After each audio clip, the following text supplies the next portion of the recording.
वैशाली देवेंद्र गजभिये. मी इयत्ता 4थ्या वर्गात शिकते. माझ्या शाळेचे नाव जिल्हा परिषद प्राथमिक शाळा नेवरी.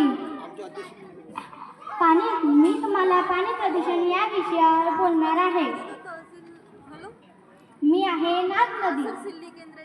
नागपूर जवळच्या लाव्हा गावानजीक असलेल्या महादगड डोंगरातून उगम पावलेल्या नाग नदीवर बंधारा बांधण्यात आला.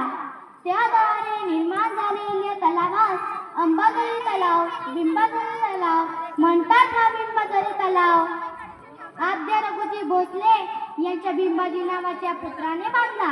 18व्या शतकात नागपूरला जीवन देणाऱ्या संजीवन नाग नदीचा पिण्याच्या पाण्यासाठी, आंघोळ करण्यासाठी व धार्मिक कार्यासाठी उपयोग होत होता. त्या काळात भोसले नरेशाने नाग नदीच्या काठी सुंदर देवळे, राजवाडे, उद्याने, राजघाट आणि काशीबाईचा घाट निर्माण केला.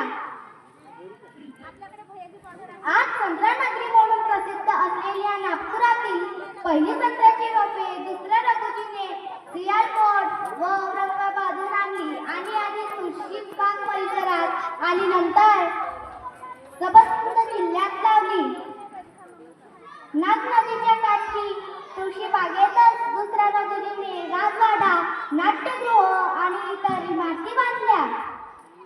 या राजवाड्यातच तो दुपारच्या विश्रांतीसाठी येत असे.